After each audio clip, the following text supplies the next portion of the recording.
it's a pleasure for me to introduce Michel Berthier, who is the president of the association, and he presented the first talk about Riemannian Fourier transform via spin representation. Thank you. So I will try to speak about Riemannian Fourier transform, and it is a joint work with So here is the outline of the talk. First I will introduce the problem and give some examples of Fourier transform, and then I will explain three simple ideas to treat the problem that I want to treat, and then I will describe the construction of the Riemannian Fourier transform, and then speak about application to filter rings. So what is the problem? So we want to define the Fourier transform for a signal, multidimensional signal, phi from Rd to Rn, and we want the Fourier transform not to reduce to a component-wise Fourier transform, and we want also that the Fourier transform takes into account the geometry of the underlying graph of the signal.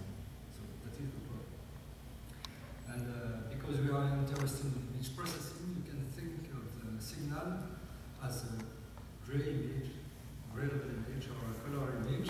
And in the case of color image, we want the Fourier transform to take account all the color information in a non-marginal way. So we want the Fourier transform for all the color information. And there exist many propositions, but without geometric considerations, and I will give you 4 examples. Maybe the oldest one is the Fourier transform by Todel and Steve Sandwine, using Berthier formulation of the problem. So you have a color image. This is about phi from R2 to H0. H0 is imaginary quaternions, and Steve Sandwine defined the Fourier transform by Formula 1, just replacing the usual complex I by imaginary quaternion mu of normal unit imaginary quaternion mu, and this mu in fact encodes the gray level axis of the image. And it is useful because someone it allows to define an amplitude and a phase in the chrominance and in the luminance part of the color image. So that is an example, and this example is based on quaternions. The second example is also based on quaternions. It is due to Thomas Below from Michel University, and the formula is given by Formula 1. Okay? And it applies for gray level images from R2 to R, and it is interesting because it allows to analyze the signal, the symmetries of the signal with respect to the x and y variables. So it also uses the quaternion framework, and the Fourier decomposes in fact in 4 Fourier transform computed with cosine, cosine, sine, cosine, cosine, sine, sine, sine. So it allows to analyze the symmetries of the signal with respect to the x and y variables. So second example. The third example comes from Michel University also, and it uses now what we call Clifford algebras. I will speak about Clifford algebras later. And this transform has been proposed by Michel. It is related to what we call the monogenic signal, which is some kind of generalization of the well-known analytic signal. So the aim is to define a Fourier transform well adapted to the fact that you consider gray level images as some kind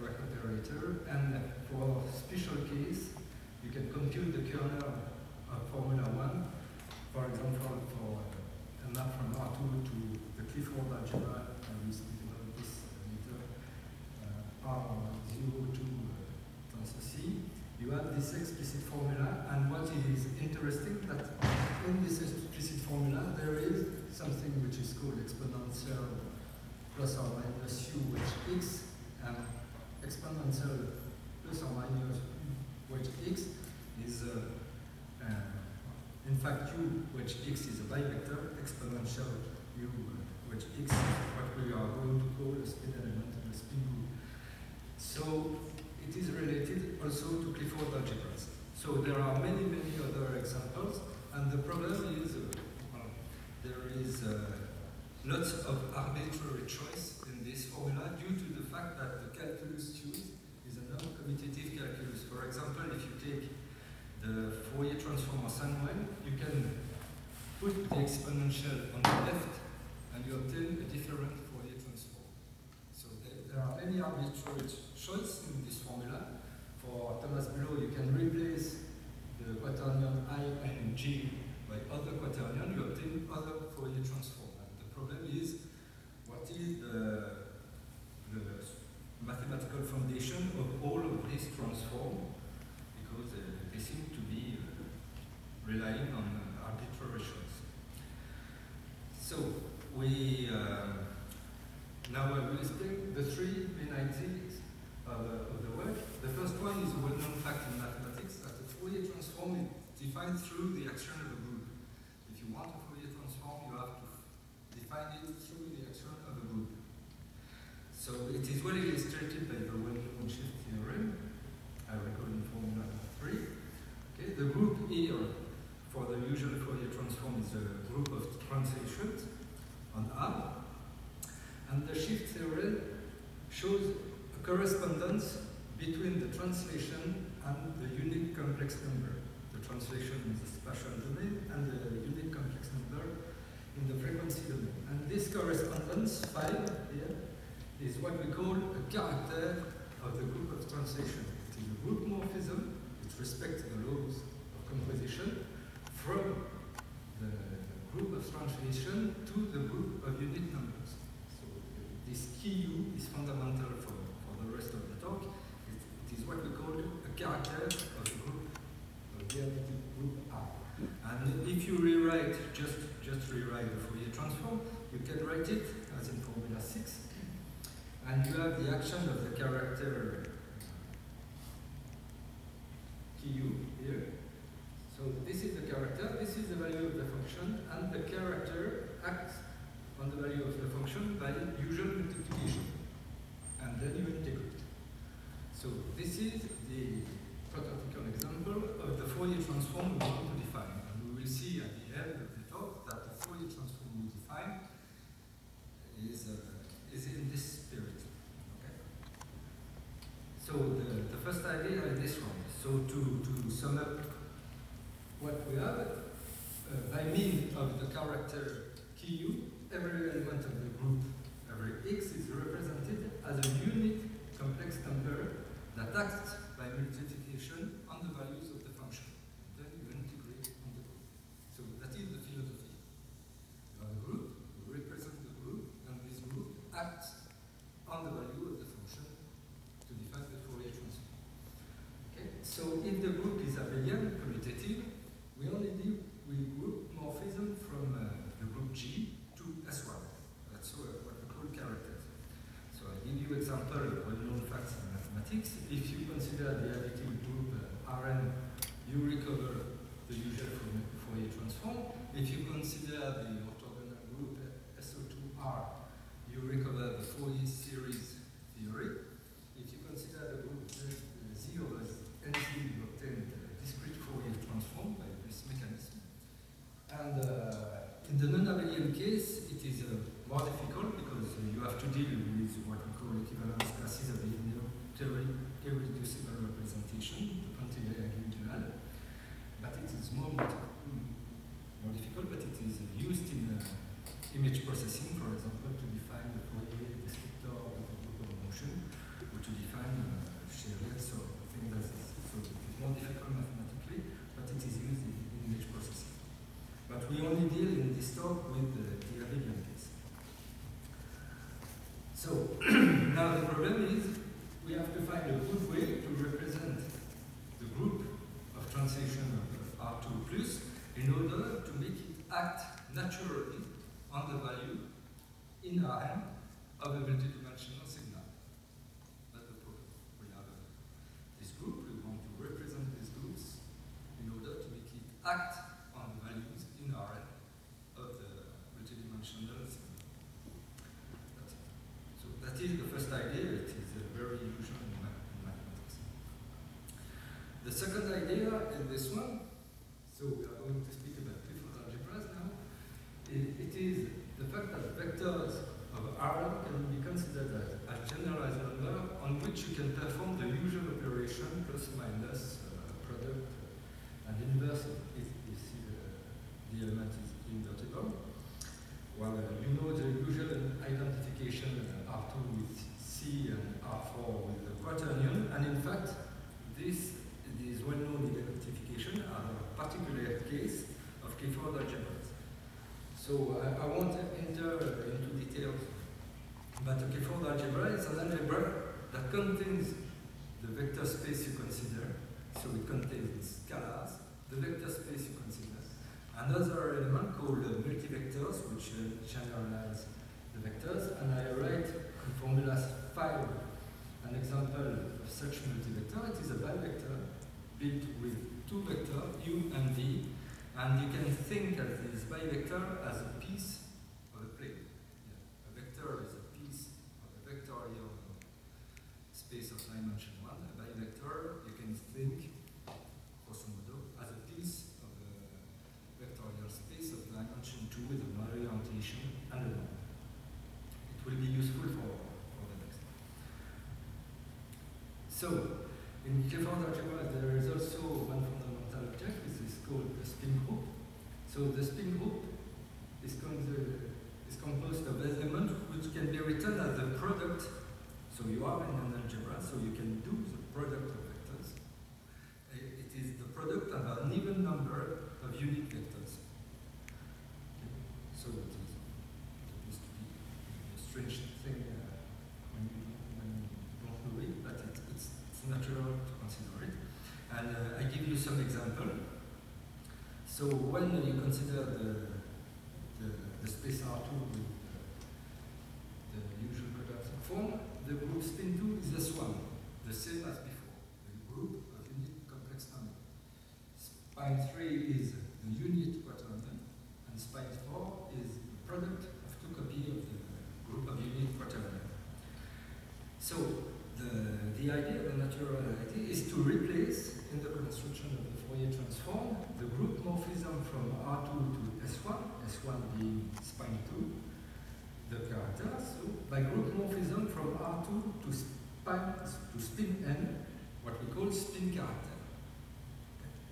And if you do n equal 2, you recover the usual characters. So that's the idea. So the problem now is it is easy to compute the characters for the usual case, the group morphism from R plus to S1 in this exercise. Now we have to compute the spin characters, that is the group morphism from R2 to the group spin n. That's the first problem. And the second problem is to find a meaningful representation space for the action of the spin character. Okay, so we will see in detail. First step, we have to compute this spin character, that is the group morphism from R2 to spin n. So we can compute it. It's a mathematical exercise. I write in head exponential because this is the Lie exponential. In fact, B is a bivector as before. Okay? And the set of bivector is the Lie algebra of the group spin n. So the exponential here is the Lie exponential of the Lie group theory. So these are the spin 3 characters, the one we are going to use in the definition. So I let it for a moment. You can compute also, it is useful for image processing, the spin 4 and spin 6 characters. They are the same forms. So I will not use, I just mentioned this fact. And the fundamental remark about the spin character is that they are parameterized as before by the frequencies, the U1 and U2, these are the frequencies, but they also are parameterized by bivector. In fact, in the usual Fourier transform, you have no choice for the bivector. It is given by the complex number I. But when the dimension of the space increases, you have the choice of bivector. Okay. So this is the bivector B here. It is a parameter of the character. This is something which doesn't happen in the usual case. So now we want to involve the geometry of the signal. So the most natural idea is, as I said before, this bivector can be considered as a piece of the plane.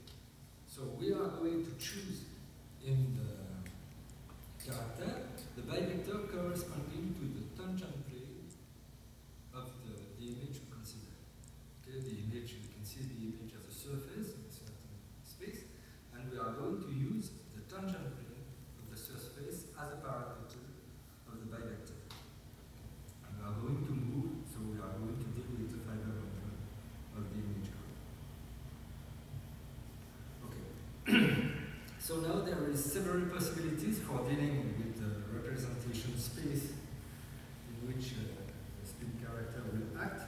So I know three possibilities.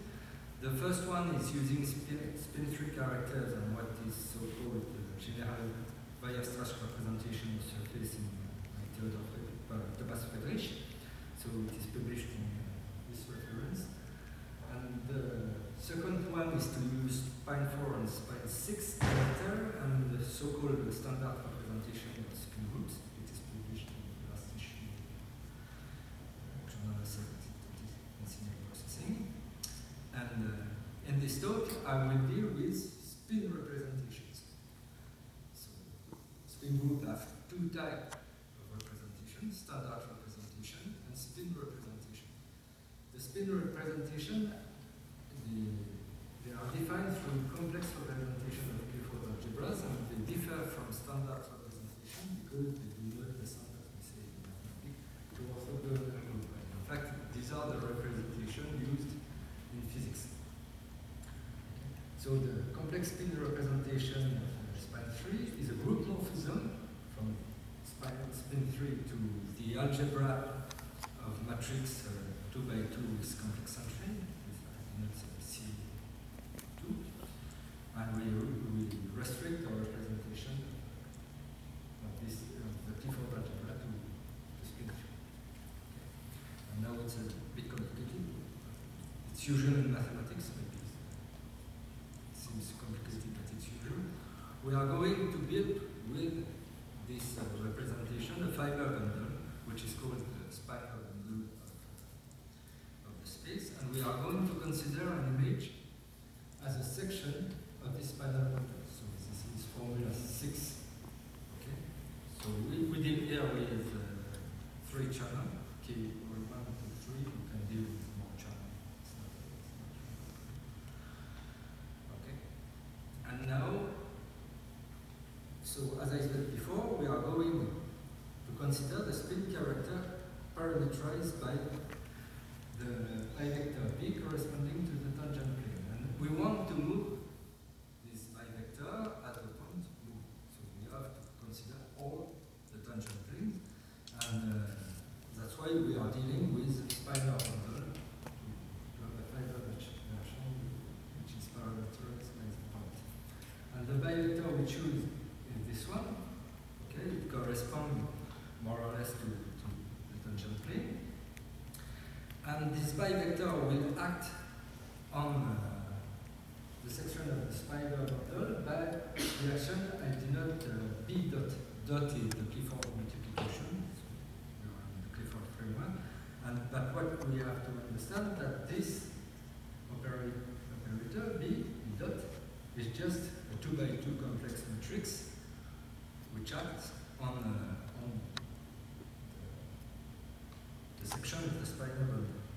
And since B squared equals -1, because it is a bivector of the two vectors, this operator has two eigenvalues, and we can decompose every section in sigma plus and sigma minus with respect to this action value.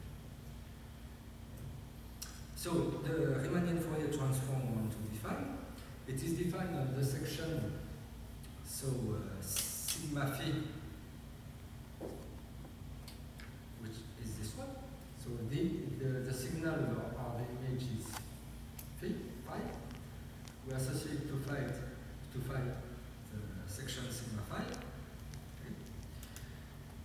And this is the character, so the spin character before, this one. Okay. And this is the Fourier transform.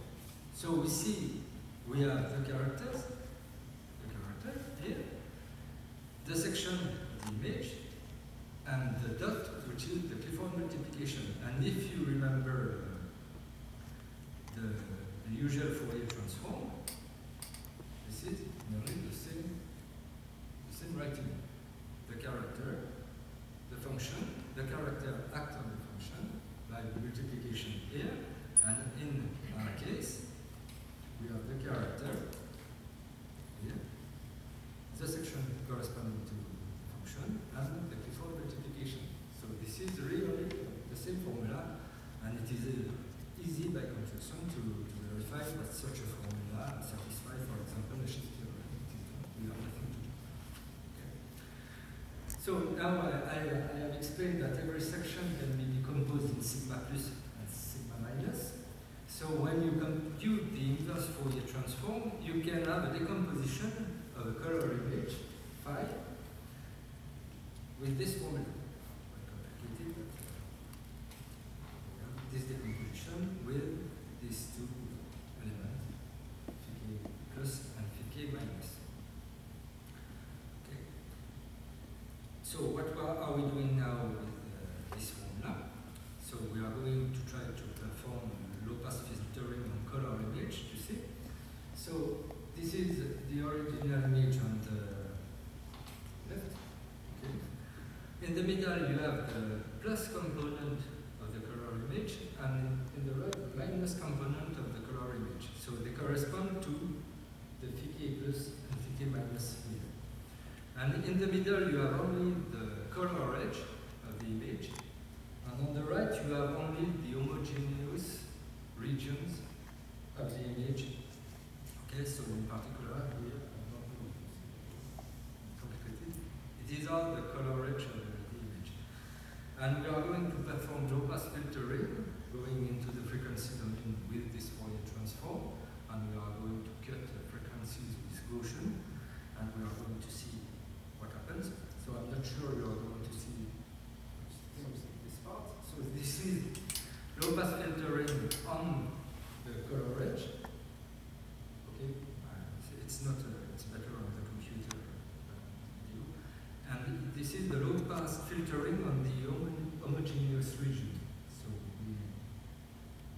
we see that when the variance of the filter decrease, okay, the color disappears, but the structure of the image is still here. So we have some kind of, it's not so easy to explain when you don't try to do this thing in color image processing, but we have make the high frequency of the color, or the anti-color, disappear much more. So this is the anti-color information. This is not on the red, not on the blue, not on the green. This is the anti-color information that disappears, and the color disappears, but the structure of the image are still present at the end, and the image turns to gray because it is natural image, and it's not natural image or in mean gray. This is the continuous component of the color image. So that's all. Okay. Question, Max?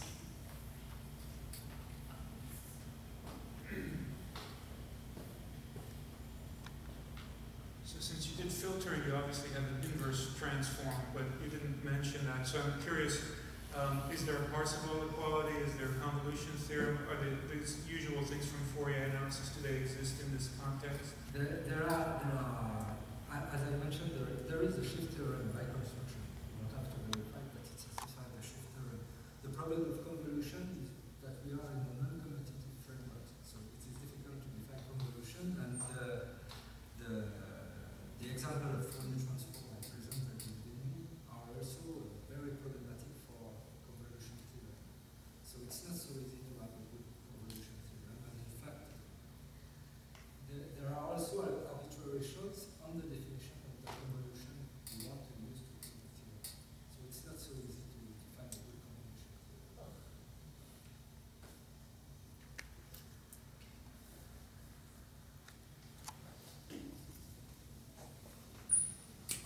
In your application, what did you use to determine the bivector for that particular spin transform? For the application, Yeah. I use the bivector, which encodes the tangent plane of the image graph. So you see the image as a surface, and this surface has a tangent plane at a point, and the bivector I choose is the bivector encoding the tangent plane. And that's like in color, like the embedding in color space? Sorry? Like the embedding in color space? Like? The tangent space in what space? Oh, so the image is considered as a graph in R5. Oh, X1, X2, you associate X1, X2, I1,